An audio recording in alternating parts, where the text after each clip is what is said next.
नमस्कार, आपका राज्य आपकी खबर देख रहे हैं आप। मैं हूं संगीता झा। बुलेटिन में शुरुआत करते हैं उत्तर प्रदेश की खबरों के साथ। खबर मैनपुरी से है, जहां मंदिर में पूजा करने गई बीएससी छात्रा दिव्यांशी राठौर पर राहुल दिवाकर ने अवैध रिवॉल्वर से 5 गोलियां चलाई। गोली लगने से छात्रा गंभीर रूप से घायल हो गई, जिसको इलाज के लिए अस्पताल में भर्ती करा गया है, जिसको वहां से सेफई पीजीआई रेफर कर दिया गया है। घटना के 3 घंटे के भीतर आरोपी को नगला जुला के पास पुलिस मुठभेड़ में घायल अवस्था में गिरफ्तार किया गया। आरोपी ने भागते समय पुलिस पर भी फायरिंग की। उसके पास से बाइक, तमंचा और कारतूस बरामद किए गए। पुलिस आगे की कार्रवाई में जुट गई है। आज ये एक गोली चली है, क्या कारण था? हमको पता ही नहीं, तो दुकान पे कब पता लगी आपको? जब अभी बता रही है 10 मिनट पहले। कौन है ये लड़की आपकी? दीदी है भाई, क्या नाम है? काम दिव्यांग, कितनी उम्र है? लगभग 25 साल। कहाँ रहती है? तेरा बजे गोली कहाँ पर चली है? मंदिर, कौन से मंदिर में? रानी मंदिर, किस वजह से चली है? ये पता नहीं है। किसने गोली मारी है? ये कौन राहुल है? आज मैं गया था उन पे रानी मंदिर जा रहा था, मैं और कहीं जा रहा था। ठीक है, वो पहुँच गए जाके, मुझे पता लगा साइड खड़ी गई हमने रानी मंदिर, घंटा बजाया हमने जाके। ठीक है, बहुत चली थी गोलियाँ, आवाज़ गेट बंद था उसका रानी मंदिर का। आप क्या करते हैं? हम तंदूरी काम करते हैं। कहाँ जा रहे थे आप? हम जा रहे थे, अब जा रहे किला पे। फिर क्या हुआ उसके बाद? किला के बाद में वही गाड़ी रोकी, हमने बात किया, फ़ोन भी करा मैंने 112 पे, मेरा फ़ोन नहीं उठा। किसने गोली मारी, किसके अब गोली तो लगी मुझे है? नाम नहीं मालूम। नाम नहीं मालूम। नाम मुझे मालूम। कहाँ की घटना है ये? ये रानी मंदिर की, मंदिर की है। रानी मंदिर। गोली किसको लगी गोली? लड़की को क्या नाम है? नाम नहीं मुझे मालूम। उम्र? आपके सामने मारी गोली? हाँ, मार रहा था वो, पकड़ा मार रहा था वो, वैसे कितनी गोलियां मारी? अब उसे 4 लगी सर, 4 गोलियां 4 लगी। लगी। वो कौन था जिसने गोलियां मारी हैं? लड़का था, पता नहीं, उसका नाम नहीं मुझे मालूम। देखिए, आज एक कोतवाली थाना क्षेत्र में एक व्यक्ति को गोली लगी है और उसके बाद उसको हॉस्पिटल ले जाया गया। हॉस्पिटल में हालत गंभीर बताई गई है, तो उसको हायर सेंटर पर रेफर कर दिया गया है। ये बात भी सामने आई है कि युवती के साथ जिसने गोली चलाई है वो व्यक्ति पहले 2-3 साल पहले के बीच में बातचीत हुआ करती थी और शायद उसी किसी बात को लेकर आज के बीच में ये नौबत आई है कि ये घटना आने की है। मौके से आरोपी फरार है। हमने 3 टीमों का गठन कर दिया है और एफएसएल टीम भी मौके पर आ गई है। बाकी कार्रवाई आगे की जा रही है। अगली खबर फिरोजाबाद से है। फिरोजाबाद में 15 सालों से फरार चल रहे 50,000 का इनामी शातिर अपराधी गोविंद उर्फ सौरभ उर्फ भानु उर्फ जैन साहब पुलिस मुठभेड़ में गिरफ्तार हो गया। आरोपी ने गिरफ्तारी के दौरान पुलिस पर फायरिंग भी की। जवाबी कार्रवाई में वो घायल हो गया। उसके कब्जे से 315 बोर तमंचा, 2 खोखा और 3 जिंदा कारतूस बरामद हुए। गोविंद पत्नी की हत्या और मादक पदार्थ तस्करी जैसे मामलों में जेल जा चुका है। वर्ष 2010 में पेशी के दौरान पुलिसकर्मियों को नशा देकर फरार हो गया था। वो लगातार नाम बदलकर पहचान छिपा रहा था। पुलिस ने उसे फतेहाबाद रोड से गिरफ्तार किया है। देखिए, ये गोविंद है, ये फतेहपुरा जैतपुर आगरा का रहने वाला है। ये 50,000 का इनामिया था। आज पुलिस मुठभेड़ में ये रसूलपुर और यशोजी टीम द्वारा संयुक्त कार्रवाई में गिरफ्तार हुआ है। ये 12/8 पत्नी की हत्या के मामले में ये एटा जेल में बंद था। एक अन्य मुकदमा जो आगरा में चल रहा था 18/4, उसमें ये पेशी के लिए आगरा गया था और वापस जाते समय, एटा जाते समय यही रसूलपुर थाना क्षेत्र में पुलिस को चकमा देके ये फरार हो गया था। इसमें रसूलपुर में मुकदमा अपराध संख्या 301/2010 पंजीकृत हुआ था। तब से ये लगातार फरार चल रहा था। इसकी जगह जगह तलाश हो रही थी, दबिश हो रही थी, लेकिन ये मिल नहीं रहा था। इस पर 50,000 का इनाम भी घोषित किया गया था। 2021 में ये एक पुलिस मुजामत भी इसने किया था, जिसमें 1 लाख का इनामिया गुड्डू को इसने पुलिस से छुड़वा लिया था। इसकी लगातार पुलिस तलाश कर रही थी। आज सूचना ये मिली कि ये यहाँ बड़ी चौराहा के आगे ये फतेहाबाद रोड की तरफ से इधर से आने वाला है। इस सूचना पर यहाँ रसूलपुर पुलिस और यशोजी टीम द्वारा संयुक्त यहाँ चेकिंग की जा रही थी। दूर से ही ये आते हुए दिखा है। पुलिस ने इसको रोकने का इशारा किया। ये पुलिस को देखते ही भागने लगा। पुलिस ने इसको घेर लिया। पुलिस से गिरता हुआ देख इसने पुलिस पे फायरिंग कर दी है, जिसमें आत्मरक्षा में पुलिस ने भी फायरिंग की है, जिसके इसके पैर में गोली लगी है। अब बात करते हैं फर्रुखाबाद की, जहां आरओ एआरओ परीक्षा कड़ी सुरक्षा व्यवस्था के बीच आयोजित हुई। 29 परीक्षा केंद्रों पर कुल 12,936 अभ्यर्थी शामिल हुए। जिलाधिकारी आशुतोष कुमार द्विवेदी और पुलिस अधीक्षक आरती सिंह ने सुरक्षा व्यवस्था का निरीक्षण किया। बता दें कि परीक्षार्थी सुबह से ही केंद्रों पर इकट्ठा होने लगे थे। हर केंद्र पर सेक्टर मजिस्ट्रेट, केंद्र व्यापक व्यवस्थापक और सहायक की तैनाती की गई। वहीं परीक्षा केंद्रों पर सीसीटीवी कैमरे और एआई तकनीक से कड़ी निगरानी रखी गई। माननीय मुख्यमंत्री जी, प्रमुख सचिव साहब, मुख्य सचिव साहब लगातार सकुशल एग्जाम कराने के लिए समीक्षा करते रहे। सबके सख्त निर्देश हैं, सब अपने काम में लगे हुए हैं, तो खामी तो कुछ हो ही नहीं सकती थी। खामी नहीं है, सब सहज सुचारू ढंग से एग्ज़ाम चल रहा है। हाँ, बच्चों की उपस्थिति थोड़ी कम है, क्योंकि पुराना एग्जाम है, 5-6 साल पहले का एडवर्टीजमेंट है, तो इस बीच में तमाम जगह पर नौकरी लोग कर लेते हैं। इसलिए सर कितने % रहा? अलग अलग जगह है, कहीं 40, कहीं 50, कहीं 60। अभी तक सर कितने निरीक्षण सर कर चुके हैं स्कूल में? हम लोग करेंगे, परीक्षा तक चेक करेंगे, 12:30 बजे तक निरीक्षण में ही रहेंगे। अब खबर सीतापुर से है, जहां एआरओ और आरओ परीक्षा 15 केंद्रों पर कड़ी सुरक्षा के बीच शुरू हुई, जिसमें 6,432 अभ्यर्थी निर्धारित समय से पहले पहुंचे। प्रत्येक केंद्र पर 15-15 सेक्टर और स्टैटिक मजिस्ट्रेट तैनात हैं। जिलाधिकारी अभिषेक आनंद और पुलिस अधीक्षक अंकुर अग्रवाल लगातार निरीक्षण कर रहे हैं। पहली बार एआई तकनीक से बायोमेट्रिक और फेस रिकग्निशन से पहचान की जा रही है। परीक्षार्थियों को गहन तलाशी के बाद प्रवेश मिला।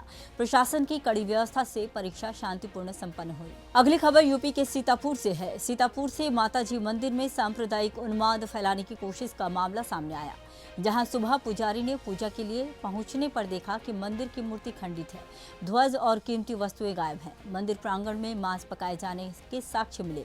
जांच में सामने आया कि जिहादियों ने मंदिर के पास बिरयानी पकाई। श्रावण माह में इस घटना से हिंदू समाज की भावनाएं आहत हुई हैं, लेकिन समाज ने संयम बरतते हुए पुलिस में शिकायत दर्ज कराई। मामले की जाँच जारी है। जब हमका सूचना मिली, हम पहुँचन मौके पर, तो मंदिर हमारा टूट पड़ा रहा है, जो मूर्त रहा है जी, ओका देखें ओमा फिर कल्ला भी हमका नहीं मिले, जो टुकड़ा रहे वो नहीं मिले, ना फिर वहाँ झंडा गौर के हम झंडो नहीं रहा है, और फिर जो कंकड़ पत्थर रखे हैं वो नहीं रहे कोई चीज़। अच्छा। जब हुआ से हम आए तो महाराज जी का ढूंढन, तो इनका पता लगा कि कहूँ भ्रमण में गए हैं, तो ये पता लगा कि खुद बखरिया जल चढ़ा वगैरह हैं जंगली नाथन के हैं जी जी। हुआ से आए रहे हैं तो हमका ये मिले, तो हम बताएं महाराज ऐसे बात हो गए, तो कहीं हम जाके हम मौका देख जावे और 2-4 लोगों से और बता दो। अच्छा। तो हम कहीं महाराज सबसे बता दिया, तो कुछ पंडितन से बताएं, जैसे विनोद महाराज रहे। खबर में बात अब मथुरा की, जहां वृंदावन के जग प्रसिद्ध ठाकुर बांके बिहारी मंदिर में हरियाली तीज का पर्व परंपरागत हिंडोला उत्सव के रूप में धूमधाम से मनाया गया। श्रद्धालुओं ने स्वर्ण रजत हिंडोले में विराजमान ठाकुर जी के दर्शन कर पुण्य लाभ प्राप्त किया। ठाकुर बांके बिहारी को 32 फुट चौड़े और 12 फुट ऊंचे भव्य हिंडोले में विराजमान कर प्रतीकात्मक सखियों द्वारा झुलाया गया। हरे वस्त्रों में सजे ठाकुर जी और सावन के रंगों से सजे मंदिर परिसर ने भक्तों को भक्ति और उल्लास से सराबोर कर दिया। आज ठाकुर जी का हरियाली तीज का उत्सव वर्ष में एक दिन मनाया जाता है। उसमें सोने चांदी से जड़ा हुआ ठाकुर जी का हिंडोला लगता है, जिसको आज लगे हुए 79 ईयर्स हो गए। आज के दिन ठाकुर जी को घेवर फैनी का भोग लगाया जाता है। हरे रंग की पोशाक धारण कराई जाती है, स्वर्ण आभूषण धारण कराए जाते हैं। ऐसा प्रतीत होता है कि जुगल जोड़ी स्वयं ठाकुर जी महाराज के क्या झूला झूल रही है, झूला झूल रहे हैं, झूला झूल के आनंद ले रहे हैं। हरी हरी है क्या सारे मंदिर में छटा हो रही है, हरी हरी। जब ठाकुर जी महाराज कृपा कर रहे हैं सब भक्त लोगों पे।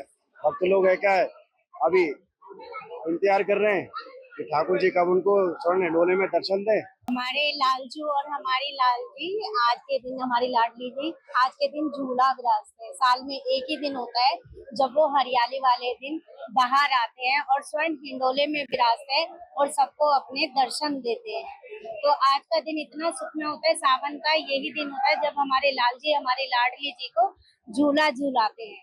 ये हमारे वृंदावन का सबसे प्रमुख और सबसे प्रशंसनीय त्योहार है। इतना आनंद इसमें आता है जब हमारे लाल जी हमारी लाडली जी को झूला झुलाते हैं। और सभी यहाँ की जितनी भी सखियां हैं वो नॉर्मल तो सब ऐसे ही आते हैं कि कोई उनकी शक्ल भी ना देखे, लेकिन आज के दिन सब इतना सज धज के आती हैं, सब उनकी सहचरी बन के आती है, उनकी गोपियां बन के आती हैं कि ताकि हम भी अपने प्रिय प्रियतम के अगर हो सके तो उस लीला में आ सके। इसीलिए। अब बात करते हैं कानपुर की। कानपुर में सावन मास के अवसर पर आईआईटी कानपुर के छात्र छात्राओं ने पहली बार सरसैया घाट से आनंदेश्वर मंदिर तक भव्य कांवड़ यात्रा निकाली। यह पहला अवसर है जब आईआईटी के छात्रों ने संस्थान से बाहर निकलकर सार्वजनिक रूप से भगवान शिव की पूजा अर्चना की है। इस पावन यात्रा में संत अरुण चैतन्य पुरी महाराज और प्रोफेसरों ने भी हिस्सा लिया। संत ने कहा कि देश दुनिया में शोध कर रहे छात्र जब आस्था से जुड़ते हैं तो यह सामाजिक रूप से एक सकारात्मक संदेश है। छात्रों ने बताया कि आईआईटीएन भी ईश्वर में विश्वास रखते हैं और नियमित पूजा अर्चना करते हैं। मैं सावन के इस पावन महीने में कावड़ सरसैया घाट से आनंदेश्वर मंदिर लेकर जा रहे हैं। कहाँ से आई हैं आप? आईआईटी कानपुर की छात्र हैं हम। ये यहाँ अपना सरसैया घाट से यात्रा शुरू हो रही है और ये छात्र छात्राएं यहाँ से लेकर के आनंदेश्वर जी के मंदिर तक ये यात्रा जाएगी। वहाँ पर ये लोग अपना जल चढ़ाएंगे। बच्चे आए हैं? ये सारे छात्र छात्राएं जो हैं ये आईआईटी से आए हैं, आईआईटी कानपुर। ये तो छात्र छात्राओं की स्वतः प्रेरणा से आरंभ हुआ है कार्यक्रम और उनके उत्साहवर्धन के लिए हम लोग भी 4-5 इसमें जो शिक्षक हैं आईआईटी से आए हैं, लेकिन इसकी जो मूल संकल्पना है ये छात्र छात्राओं की ही है और उनकी भक्ति का ये प्रतीक है और साथ में वो ये भी दिखाता है कि समरसता के भाव को दर्शाता है। अब रुक करते हैं बिहार की ओर, जहां श्रावण मास में नवविवाहिता महिलाओं द्वारा पति की लंबी उम्र और सुखी वैवाहिक जीवन की कामना को लेकर किए जाने वाले मधुश्रावणी व्रत का समापन हुआ। यह व्रत कृष्ण पक्ष की पंचमी से शुरू होकर 14 दिनों तक चलता है। महिलाएं दुल्हन की तरह सजकर गौरी शंकर की पूजा करती हैं और कथा सुनती हैं। पूजा में मेहंदी रचाकर अन्य महिलाओं को भी आमंत्रित किया जाता है। इस दौरान महिलाएं केवल मीठा भोजन ग्रहण करती हैं। मुंगेर के शिवालयों में श्रद्धा और भक्ति का विशेष माहौल भी देखने को मिला। जय श्री राम। कहा गया है कि शिव पार्वती दोनों का ये व्रत माना गया है मधुश्रावणी और सावन माह की कृष्ण पक्ष की मुहूर्त में ये किया जाता है। जैसा कि जिसका शादी नया हुआ है, नया शादी हुआ, वो सावन मास में मधुश्रावणी 13 दिन अपने मनाते हैं घर पे और गांव की लेडीज़ें कथा व्रत करती हैं और कथा कह करके अपना पूजा वूजा करती। ये कथा पति की लंबी आयु के लिए किया जाता है। माँ पार्वती ने भी किया है इस व्रत को सावन माह में महादेव के लंबी आयु के लिए। और तभी से इस परंपरा को मिथिलांचल में इस चीज़ को ज़्यादा देखने को मिलती है क्योंकि ये वहीं से शुरू किया गया है। मिथिलांचल से ही मधुश्रावणी का त्यौहार मनाया जाता है। इस दिन जितनी भी शादीशुदा महिलाएं होती हैं वो श्रृंगार पटार करके अपना पूजा अर्चना महादेव को करती है, गीत बजान करती हैं। अब बात करते हैं दरभंगा की, जहां अलीनगर थाना और घनश्यामपुर प्रखंड के सीमावर्ती सिसौनी मोड़ पर ट्रैक्टर और बाइक की टक्कर में एक युवक की मौत हो गई, जबकि दूसरा गंभीर रूप से घायल है। मृतक सूरज लाल देव और घायल प्रशांत लाल देव टीका पट्टी के निवासी हैं। स्थानीय लोगों के अनुसार बाइक पोहदी बेला से सिसौनी मोड़ की ओर जा रही थी, तभी ट्रैक्टर से आमने सामने टक्कर हुई। सूचना पर थानाध्यक्ष विनय मिश्रा पुलिस बल के साथ मौके पर पहुंचे। घायल को प्राथमिक स्वास्थ्य केंद्र से डीएमसीएच रेफर कर दिया गया है। दुर्घटना के बाद वाहन जब्त कर जांच शुरू कर दी गई है। एक्सीडेंट हुआ था सिसोनी मोड़ पे। कैसे एक्सीडेंट हो गया? ट्रैक्टर और मोटरसाइकिल का। आपको किस वक्त पता चला? हमको पता चला करीब 11 सवा 11 बजे। अच्छा, एक्सीडेंट हो गया तो आप कितने बजे आए हैं वहाँ पे? हम 11:30 बजे करीब। एक्सीडेंट तकरीबन 9 साढ़े 9 के बीच में हुआ। क्या नाम था एक्सीडेंट जिनका हुआ? मोहम्मद फखरुद्दीन। कहाँ के रहे? ट्रैक्टर ले महतवाड़ खेतीबाड़ी करने के लिए। खेतीबाड़ी। ट्रैक्टर चला रहे थे या बैठे हुए? चला रहे थे। ड्राइवर थे? ड्राइवर भी था, गाड़ी उसका अपनी था। मतलब ड्राइवर के वो गाड़ी के मालिक थे? हाँ, गाड़ी के मालिक थे। घटना हुआ है, वो लड़का मेरे ग्रामीण मेरे रिलेशनी का है। वो लोग कल सिमरिया जाने की तैयारी में था। इसी क्रम से लोग बाइक लिया अपना जा रहा था अलीनगर कपड़ा लेने के लिए। उस समय में एक ट्रैक्टर उधर से जहाँ पे घटना हुआ वहाँ 4 रास्ता है, उस सहजौली की ओर से आ रहा था। ये लोग हज्जी दुर्गा स्थान की ओर से अलीनगर जा रहा था। वहीं से अचानक वो गाड़ी उधर से वो आ रहा था, उस गाड़ी में टकरा गया। हाँ, ठोकर मार दिया उसको, थोड़ा आगे फेंक दिया उसका गाड़ी को। वो लोग क्या चीज़ से थे? वो लोग बाइक से ठीक। स्प्लेंडर बाइक से। चलिए अब बात करते हैं मध्य प्रदेश के विदिशा जिले की, जहां बच्चों को नशे के प्रति जागरूक करने के लिए पुलिस प्रशासन ने जागरूकता अभियान चलाया। एक निजी स्कूल में अतिरिक्त पुलिस अधीक्षक डॉक्टर प्रशांत चौबे की मौजूदगी में नशा मुक्ति शिविर का आयोजन किया गया। अभियान के तहत बच्चों को नशा न करने की शपथ दिलाई गई, साथ ही हस्ताक्षर अभियान भी चलाया गया। कार्यक्रम में एसडीओपी शिखा भलावी और नगर निरीक्षक संजय वेदिया भी मौजूद रहे। जरूरी पुलिस महानिरीक्षक महोदय के निर्देश पर संचालित अभियान है, जिसमें विदिशा जिले में पुलिस अधीक्षक महोदय के निर्देश में हम लोग लगातार काम कर रहे हैं। सभी थाना प्रभारी, सभी एसडीओपी साहबान लगातार इसमें बढ़ चढ़कर हिस्सा ले रहे हैं और एक उत्सव के रूप में, एक जन जागरूकता के महोत्सव के रूप में इसको विदिशा जिले में मनाया जा रहा है। इसी परिप्रेक्ष्य में आज बसोदा में एसडीओपी मैडम, टीआई साहब और हम लोग सभी यहाँ नवांकुर स्कूल आए थे। फिलहाल के इस बुलेटिन में इतना ही। देश दुनिया की तमाम खबरों के लिए बने रहिए सुदर्शन न्यूज के साथ। जय हिंद।